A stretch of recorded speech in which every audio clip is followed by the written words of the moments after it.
మీ వ్యాపార ప్రకటనలకు ఇంటర్వ్యూల కొరకు ఇప్పుడే సంప్రదించండి 9539345345. నమస్తే. సామాన్యుడి చేతిలో సామాజిక అస్త్రం నెంబర్ 1 న్యూస్కి స్వాగతం. నేను రవీంద్ర. ఆంధ్రప్రదేశ్లో రాజకీయ సమీకరణాలు చాలా వేగంగా మారుతూ ఉన్నాయి అని చెప్పడంలో ఎటువంటి సందేహం లేదు.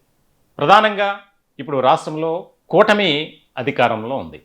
తెలుగుదేశం పార్టీ, జనసేన, భారతీయ జనతా పార్టీ, ఈ 3 పార్టీలు కలిసి ఇప్పుడు అధికారంలో ఉన్నాయి. ఇలాంటి సందర్భంలో ఇక మిగిలిన పార్టీలు అంటే గతంలో 2019 నుంచి 2024 వరకు అధికారంలో ఉన్నటువంటి వైఎస్ఆర్సీపీ కావచ్చు, అలాగే కాంగ్రెస్ పార్టీ కావచ్చు, ఇక చిన్న చిన్న పార్టీ. ఇటువంటి సందర్భంలో ఇప్పుడు ప్రస్తుతం ఉన్నటువంటి పరిస్థితుల నేపథ్యంలో చాలా బలంగా ఉన్నటువంటి పార్టీ ఏదైనా ఉంది అంటే అది జనసేన అనేది బలంగా వినిపిస్తుంది. దీనికి సంబంధించి ఒక ఆసక్తికరమైనటువంటి చర్చ కూడా రాజకీయ వర్గాల్లో నడుస్తుంది. ఇలాంటి సందర్భంలో ఒక కీలకమైనటువంటి పరిణామం త్వరలో చోటు చేసుకోబోతుంది అనేది వార్తలు వచ్చాయి బయటికి.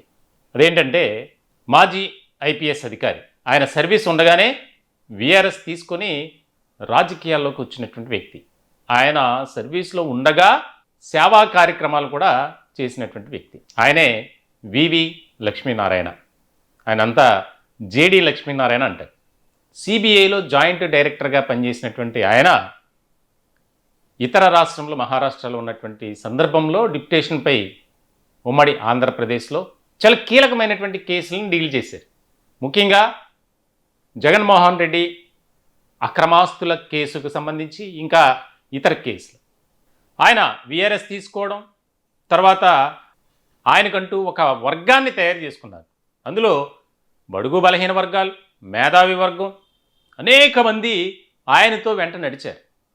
ఇలాంటి సందర్భంలో జనసేన పార్టీ వైపు ఆయన అడుగులు పడ్డాయి. జనసేనలో చేరిన తర్వాత 2019లో విశాఖపట్నం ఎంపీగా పోటీ చేశారు. పోటీ చేసినటువంటి సందర్భంలో ఆయనకు దాదాపుగా 3 లక్షల ఓట్లు వచ్చాయి. మామూలు విషయం కాదు. అంటే ఒక సాధారణమైనటువంటి వ్యక్తి. ఆయన అంత ఫాలోయింగ్ సంపాదించుకున్నారు ఆ ప్రాంతంలో. ముఖ్యంగా వీఆర్ఎస్ తీసుకున్న తర్వాత రాష్ట్రం అంతా కొన్ని ముఖ్యమైనటువంటి ప్రాంతాల్లో పర్యటించి ప్రజా సమస్యల కోసం పోరాటం చేస్తాను అని అన్ని వర్గాల వారిని కలుసుకున్నటువంటి సందర్భం ఉంది. అయితే కొన్ని అనివార్య కారణాల వల్ల ఆయన జనసేన నుంచి బయటికి రావటం, సొంతంగా ఒక పార్టీ అయితే పెట్టుకున్నారు, జై భారత్ నేషనల్ పార్టీ. ఇలాంటి సందర్భంలో ఆ పార్టీ నుంచి ఆ పార్టీ ద్వారా ఏమైనా యాక్టివిటీ ఉందా అంటే అంతంత మాత్రమే అని చెప్పాలి. ఆయన పార్టీ కంటే, పార్టీని లీడ్ చేయడం కంటే ఒక ఎనలిస్ట్గానో, ఒక టీవీ ఛానల్స్లో జరిగేటువంటి డిబేట్లో పాల్గొనేటువంటి వ్యక్తిగా ఆయన ఇప్పుడు ప్రస్తుతం ఆయన కెరీర్ అనేది నడుస్తుంది. ఇలాంటి సందర్భంలో మళ్ళీ జేడి లక్ష్మీనారాయణ జనసేనలోకి రాబోతున్నారు, ఆయన పెట్టినటువంటి పార్టీని జనసేనలో విలీనం చేయబోతున్నారు అనే ప్రచారం అయితే 2 తెలుగు రాష్ట్రాల్లో జోరుగా సాగుతుంది.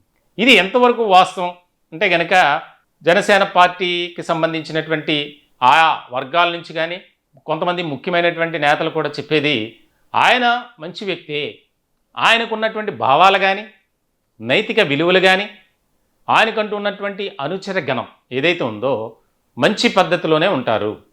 అయితే ఆ రోజు పవన్ కళ్యాణ్ని వ్యతిరేకించి, అంటే ఆయన వ్యతిరేకించలా, ఎక్కడ కూడా ఆయన గురించి నెగిటివ్గా మాట్లాడినటువంటి సందర్భాలు తక్కువే. అయితే ఎందుకో చిన్న క్లాష్ వచ్చింది. ఇటువంటి సందర్భంలో ఆయన విభేదించారు, బయటకు వెళ్ళిపోయారు. బయటకు వెళ్ళిపోయిన తర్వాత ఎవరి పని వారే, ఎవరి దారి వారిదే అన్నట్లు నడిచింది. ఇటువంటి క్రమంలో ఇటీవల కాలంలో ఏదైనా డిబేట్లో పాల్గొంటే ఆంధ్రప్రదేశ్ రాష్ట్ర అభివృద్ధికి సంబంధించి కానీ, కూటమి అధికారంలోకి వచ్చిన తర్వాత కూటమి ప్రభుత్వం ప్రవేశపెట్టినటువంటి పథకాల గురించి కానీ, చేస్తున్నటువంటి డెవలప్మెంట్ యాక్టివిటీస్ ఏవైతే ఉన్నాయో వాటి గురించి మాట్లాడుతూ చాలా కీలకమైనటువంటి కామెంట్స్ చేస్తున్నారు. ఆ కామెంట్స్ని బట్టి ఖచ్చితంగా జనసేనలోకి మళ్ళీ రిటర్న్ వస్తారు, యూటర్న్ తీసుకుంటారు అనేది బలంగా వినిపిస్తుంది. దీనికి సంబంధించి సాధ్యాసాధ్యాలు అంటే ఎందుకనంటే ఆయన ఆలోచన విధానం ఒకటి, పవన్ కళ్యాణ్ ఆలోచన విధానం ఒకటి. ఇప్పటి వరకు జనసేనలో ఉన్నటువంటి కొంత ఎవరైతే బ్యూరోక్రాట్స్ ఉన్నారో వారంతా పార్టీకి దూరమైనటువంటి సందర్భాలు ఉన్నాయి, మనకు తెలుసు. సో ఇటువంటి సందర్భంలో అంటే వారి థింకింగ్ పవర్ అనేది ఒక స్టేజిలో ఉంటుంది, కానీ పార్టీలో ఉన్నటువంటి లైన్ ఏదైతే ఉందో, విధి విధానాలు ఏ విధంగా ఉన్నాయో వాటిని బట్టి పవన్ కళ్యాణ్ నిర్ణయాలు తీసుకుంటారు. ముఖ్యంగా ఇప్పుడు జనసేనకు ఒక ముఖ్యమైనటువంటి క్యాడర్ కావాలి. ఎందుకంటే చాలా బిజీ షెడ్యూల్లో పవన్ కళ్యాణ్ కానీ, నాదెండ్ల మనోహర్ కానీ, కందుల దుర్గేష్ కానీ వీళ్ళంతా ఉన్నారు. ఇప్పుడు పార్టీని చూసుకునేటువంటి వ్యక్తుల్లో ప్రధానంగా నాగబాబు మాత్రమే ఉన్నారు. ఆయన కూడా చాలా యాక్టివ్గానే పనిచేస్తూ ఉన్నారు.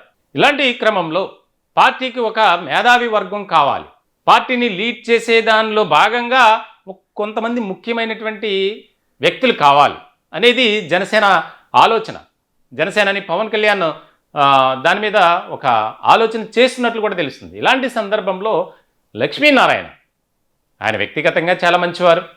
ఆయన పనిచేసిన విధానం కానీ, ఆయనకు ఉన్నటువంటి ఆ యొక్క ఏదైతే భావాలు ఉన్నాయో దానికి సంబంధించి చాలా దగ్గరగా ఉంటాయి పవన్ కళ్యాణ్కి కూడా. ఆయన విధానం ఈయన విధానం ఒకటే. కాకపోతే ఆ సమయంలో అక్కడ వచ్చినటువంటి చిన్న క్లాష్ వల్ల ఆయన బయటకు వెళ్ళడం జరిగింది. నిజంగా వాస్తవానికి అప్పటి నుంచి పార్టీలో ఉంటే ఈ రోజున జనసేనలో జేడి లక్ష్మీనారాయణ అనే వ్యక్తి ఒక కీలకమైనటువంటి పొజిషన్లో ఉండేవారు. ఆ సమయంలో కొన్ని కారణాల వల్ల ఆయన బయటకు వెళ్లాల్సి వచ్చింది. ఇటువంటి క్రమంలో దీని గురించి పార్టీలో చర్చ జరుగుతున్నటువంటి సందర్భంలో పవన్ కళ్యాణ్ నోటీస్కి వెళ్ళినప్పుడు దీనికి సంబంధించి జనసేనలో చాలామంది ముఖ్యమైనటువంటి నేతలతో జేడి లక్ష్మీనారాయణ కాంటాక్ట్లో ఉన్నారు. ముఖ్యంగా ఎవరైతే నాదెండ్ల మనోహర్ ఉన్నారో, కందుల దుర్గేష్ కావచ్చు, నాగబాబు కావచ్చు, ఈ వీరితో కాస్త కాంటాక్ట్లోనే ఉన్నారు జేడి లక్ష్మీనారాయణ. కాబట్టి ఈ ప్రతిపాదనను అధినేత పవన్ కళ్యాణ్ నోటీస్కి తీసుకెళ్ళినట్లు, చూద్దాంలే అని చెప్పినట్లు కూడా ఒక చర్చ జరుగుతుంది. కానీ ఇప్పుడు మాకు అందుతున్నటువంటి, మేము సేకరించినటువంటి సమాచారం బట్టి జేడి లక్ష్మీనారాయణ ఆయన పార్టీలోకి రావటానికి అవకాశాలు అయితే తక్కువే. ఎందుకనంటే బయటికి వెళ్తున్నటువంటి సందర్భంలో చాలామంది ఆయన పార్టీలో ఉండాలి అని కాస్త రిక్వెస్ట్ చేశారట. అయినా కూడా వినిపించుకోకుండా నన్ను కాదని వెళ్ళారు అనే ఒక చర్చ కూడా జరిగింది అప్పట్లో. ఎందుకంటే ఎంతో ప్రాధాన్యత ఇచ్చారు పవన్ కళ్యాణ్, దాన్ని నిలబెట్టుకోలేకపోయారు. సముచితమైనటువంటి స్థానం కల్పించడం కోసం ఆయనకు ఒక రకమైనటువంటి రోల్ ఇచ్చారు, కానీ నిలబెట్టుకోలేదు అనేది కూడా రాజకీయ వర్గాల్లో ప్రధానంగా జనసేనలో చర్చ జరిగింది. ఇటువంటి తరుణంలో మరి ఇప్పుడున్నటువంటి పరిస్థితుల నేపథ్యంలో ఒకవేళ ఆయన పార్టీలోకి రావాలని ఆశపడితే ఏదో పదవి కోసం, ప్రాధాన్యత కోసం ఆయన మళ్ళీ వస్తున్నారు అనేది ఒక రకమైనటువంటి ఇండికేషన్ బయటకు వెళ్తుంది, ఒక సిగ్నల్ అనేది బయటకు వెళ్తుంది. అది పార్టీకి కాస్త నష్టం చేకూరే అంశంగా ఉంటుంది. ఎందుకంటే ఇప్పటికే చాలామంది ప్రముఖులు వారికి వారే బయటకు వెళ్ళిపోయారు. ఎందుకంటే వారి ఆలోచన విధానం వేరు.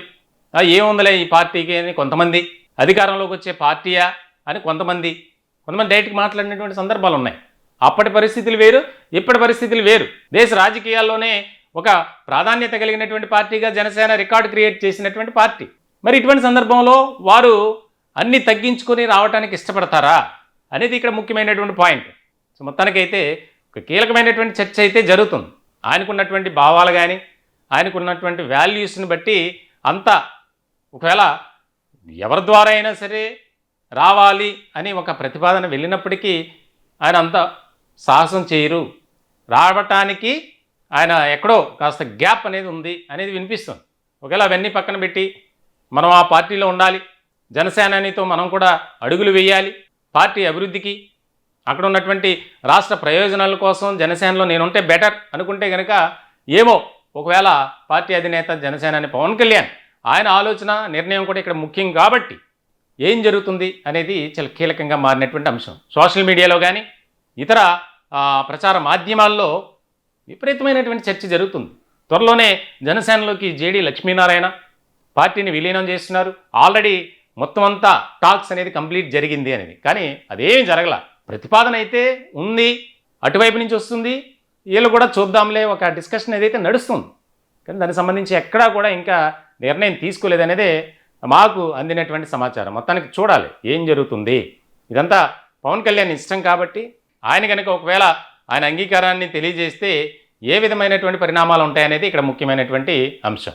నిజంగా జనసేనలోకి జేడి లక్ష్మీనారాయణ తిరిగి వస్తారా? మీ అభిప్రాయాన్ని కూడా కామెంట్ రూపంలో తెలియజేయండి. దయచేసి మా ఛానల్ని సబ్స్క్రైబ్ చేసుకోండి. Thank you.